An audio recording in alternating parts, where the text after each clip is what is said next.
Today on my channel, Planner Friends, we're going to go through my creative faith journals, even though March isn't finished yet. I want to show you what I've been doing in here recently. And at the very end, I want to go through my Lenten devotional for the week and share some things with you. So do me a favor, pick up a mug of tea or coffee, light a candle, whatever you need to do, get comfortable, and let's talk faith, because by the time this drops, we're going to be almost at the halfway mark of Lent, and that's kind of amazing. So please join me, friends. Stay tuned.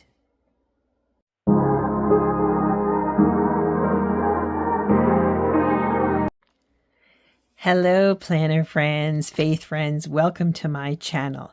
I am One Crafty Dolo, and I'm very happy to have you here with me today. My hope and my prayer is that I inspire you and I raise you up a bit, because the world's going to keep trying to knock you down, and I'm going to keep trying to lift you up. Today, as I said in the intro, let's get into my faith journals, even though March isn't done yet, but I thought I could come in here and just show you what I've been working on. As you can see, this one's gotten really puffy, and I'll show you the decor I used, and I'll explain how I'm using these. To be honest with you, this coming week, I'm working on a huge project, and I feel like I need to get in here sooner rather than later.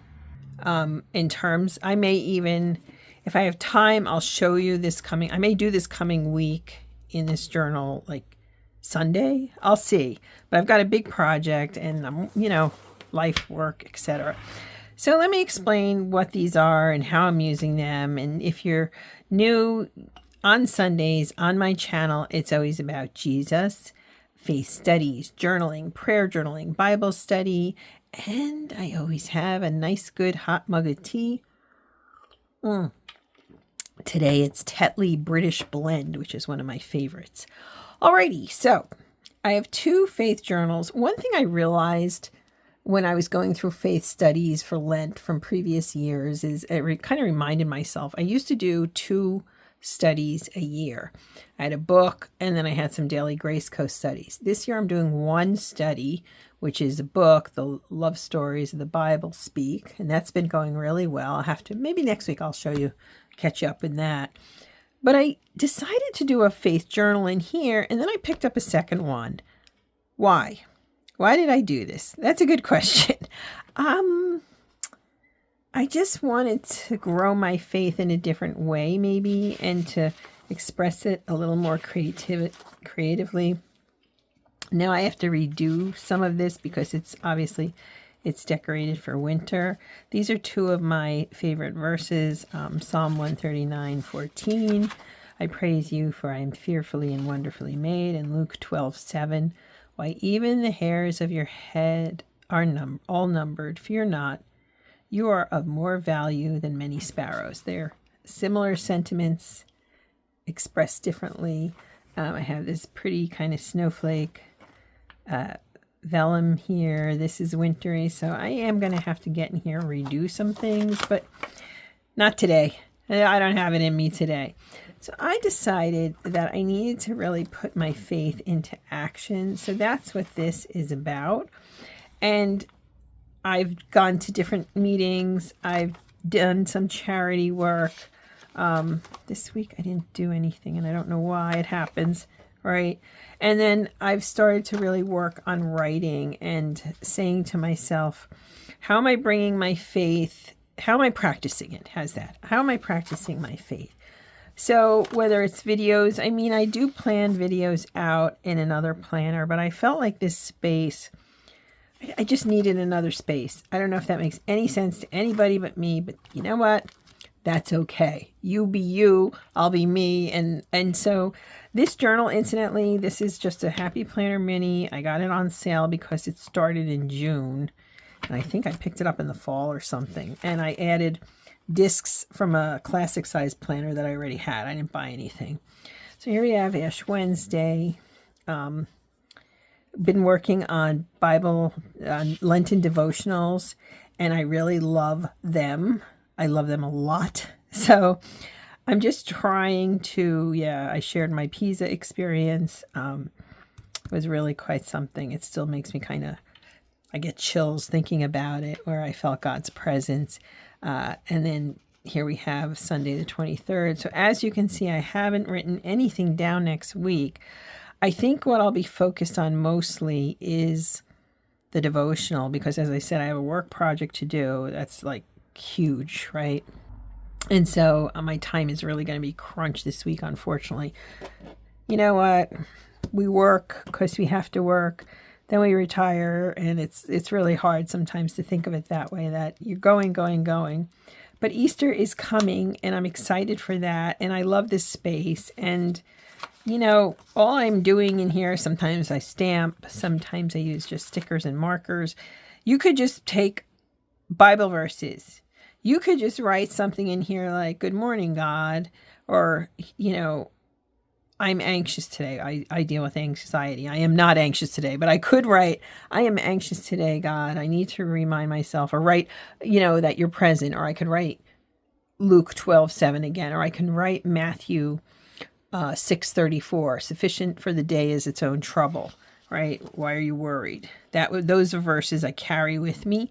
So something like this can just be a fun journaling space that you celebrate your faith in. Now, I only have April, May, and June in here left, but I have a scoop on their next release. Now, I don't know if that's going to be the June or July 1st planners, but it's not coming. It's like a month later than it was last year. It's like April 7th, I think, or 8th or something I think it's April 7th.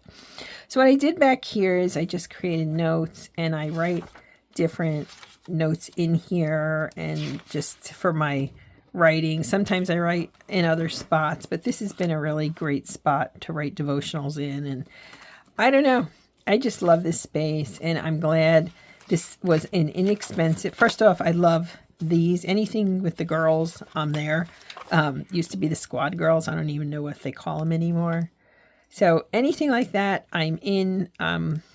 Yeah. So that is kind of my active faith. How am I putting my faith into action journal? I love the space. I carry it around the house, and it's just really, oh, and I want to show you all of them, but I have gratitude. I did a weekly gratitude section back here, and that's going pretty well. I've missed a few weeks here and there, but mostly I've been in it. And these gratitude sheets I picked up on sale from the Happy Planner. Here, let me go to one in the future here. You can see it just has top 3 prayers, praises, and then a heart of gratitude where I go over the week. I know you could do these daily. I think weekly works for me. You could even make them yourself out of some kind of, you know, plain dot grid inserts. So this is working. I'm happy with it. I think I'm using it and flourishing in it. I needed more creativity this year. That's why I traded in the second study for these creative journals, and boy, am I glad I did it. Alrighty, so let's get into this big one here. This was an impulse purchase. I bought it because I love the colorway, I love the butterflies, and I've already removed a lot of inserts from here, but I think after this month, I'm going to take these 3 months back out. This was an 18-month planner, and I already took the first 6 months out, so now, or the first 5 months out, July, August, September, October, November, December, no, 6 months, sorry. Yes, I counted on my fingers. I'm a historian, not a mathematician. Okay, so Lent began on Ash Wednesday, which was March 5th. And I really took time before Lent to create these devotionals I've written. They're free. You may have to create an account on Medium to kind of access them after a point, but it's free. And what I have here is, you know what, let me show you this first, and then I'll go through this. So I created a separate section back here. I just grabbed a divider and kind of messed this up, but because I took this other side of this page, it doesn't matter. So I have, what I'm doing in here is I have Bible verses, and those are on in my devotionals, and then I write them down. I did underline these. I don't know that I've underlined other ones. I had goals for Lent that I created that I'm really happy with. Then I went through my verses that I selected, which is, you know, what is the end goal here? Well, it's the resurrection, but what does that mean? What are we, we are saved through Jesus, and without his suffering and resurrection, we all would still be enslaved by our sins. And I kind of started with that for the first week, because that's how I taught. Start with the end point and let's work our way back to say what happened. I created 4 lists, 2 of which you're seeing. Unexpected joy is the good. I also have the bad and the ugly, which I'm not going to get into right now. Then we had week 2 Bible verses that I selected. I didn't underline, but that's okay. And then I did the Bible study, going through those and asking myself questions. Sometimes I have to reference catechism. Sometimes I have to reference the Bible itself and those footnotes and margins in the Bible. I use ESV in my writing, but I do have an old King James Bible. So what I mean, see all these notes here? Sometimes what I've done is go through these.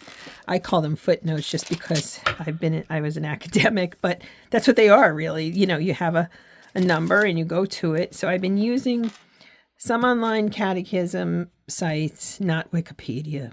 Please never use Wikipedia in anything. No, just no. But what I've done then is I write these down, then I read more, write them down, and then I flesh them out.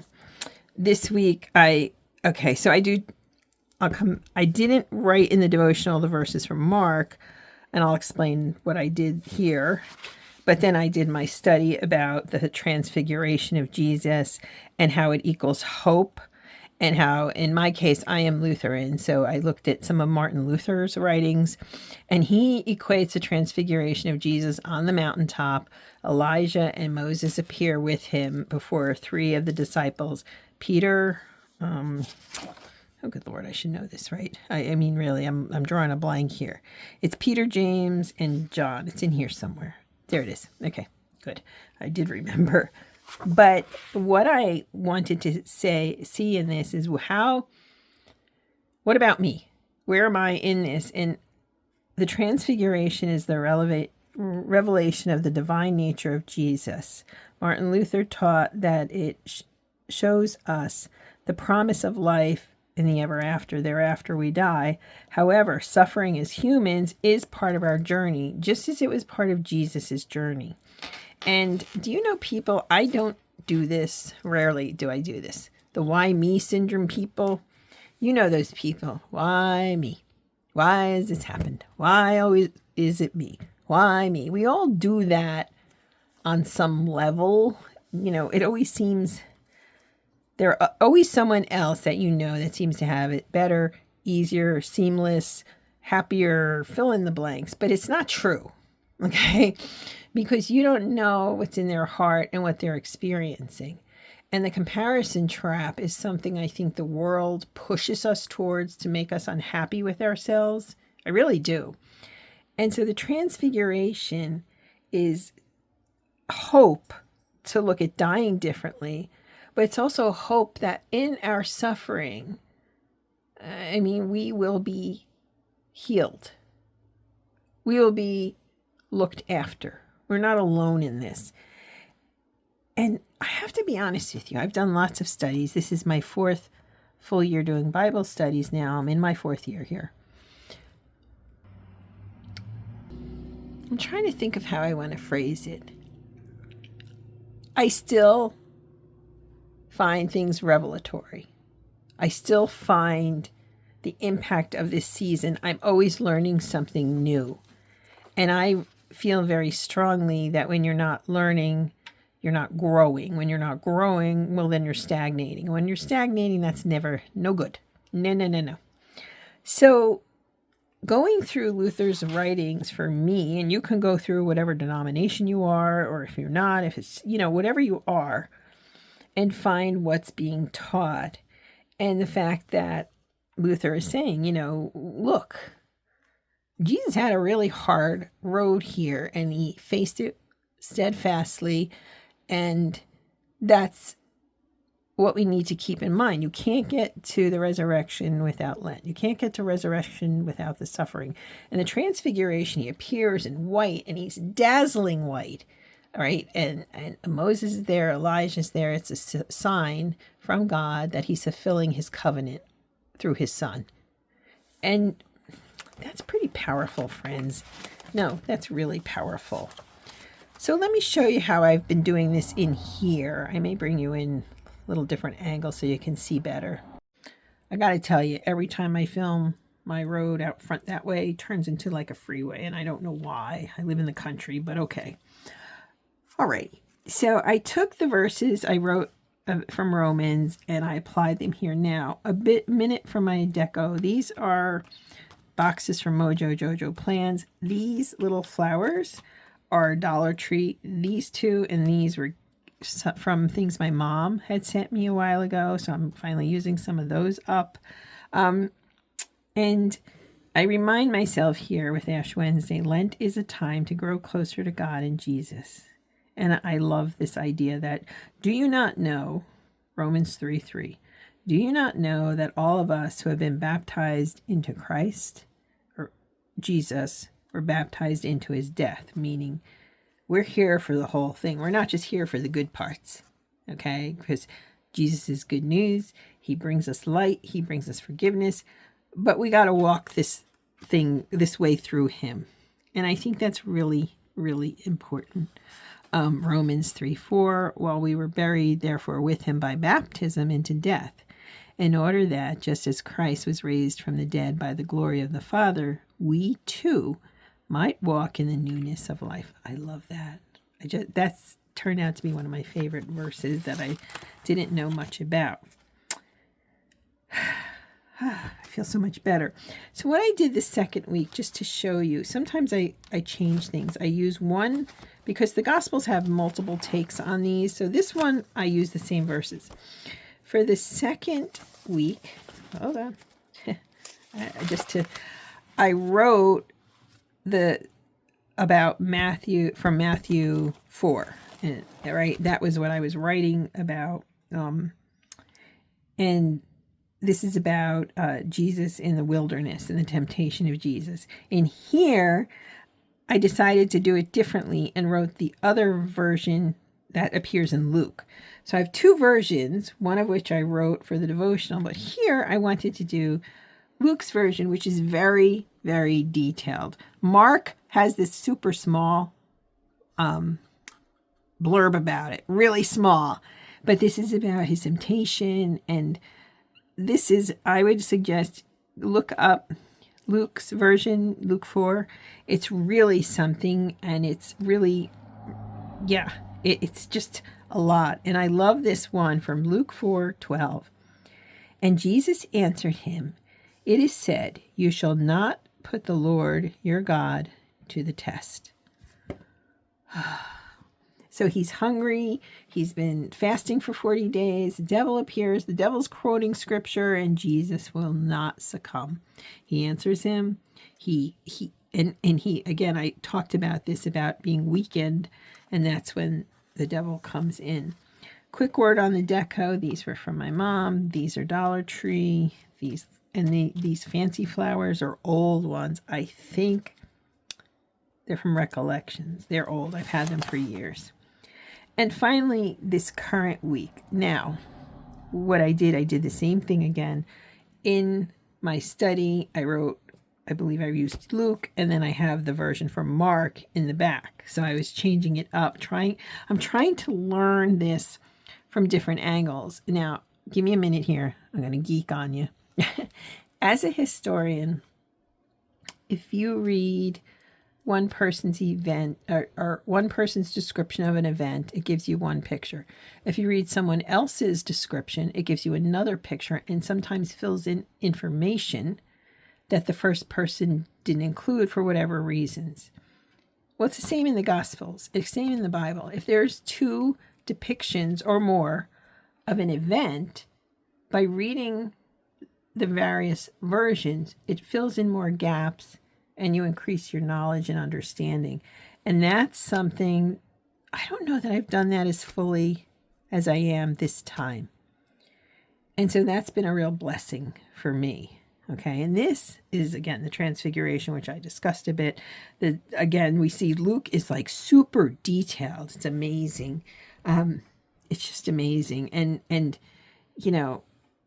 yeah.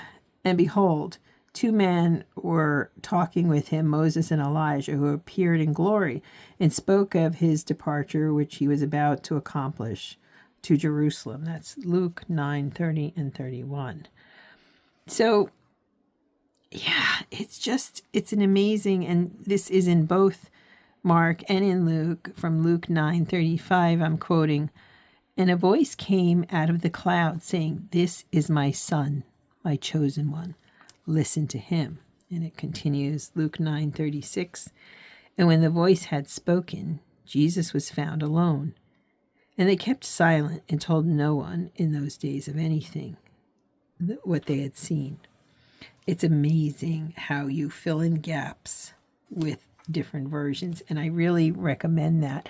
And I want to thank you, because in creating devotionals for you, I'm learning more myself. And that's when, in my opinion, teaching is at its best.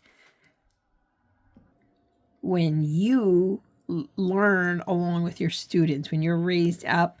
And that's my goal here, is to raise you up. So again, these are from my mom, these 4 things. And then the rest of those are from Dollar Tree. You can really find great things at Dollar Tree. It's really quite amazing. As I said at the beginning, I haven't finished this next week because it's not next week, but I may sit down on Sunday evening and just write what I have to write. These are extraordinary, aren't they? And these were from, I believe, Recollections. I've had them for a long time, and I just adhered them. This is a Dollar Tree find, and these were from my mom. I'm going to write something in here.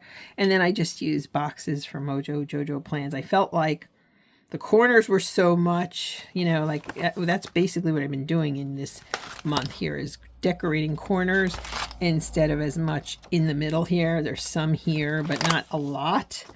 So, because I have a lot to write down in here.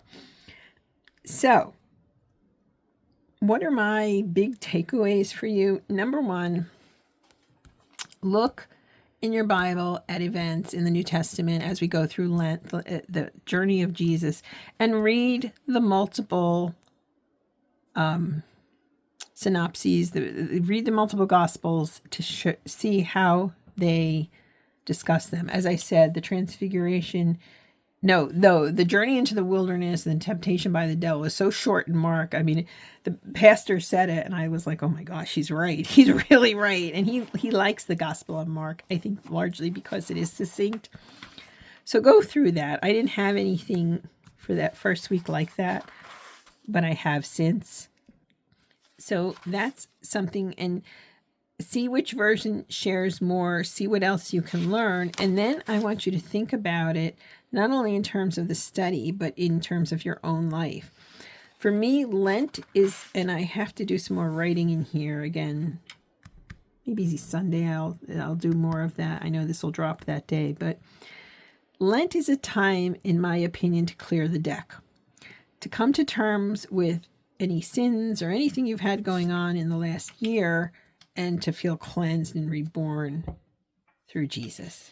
And so that's my goal here in sharing all this with you, is I'm going to raise you up and help you let go of the baggage, let go of the difficulties. Yes, guess what? I failed in some respects.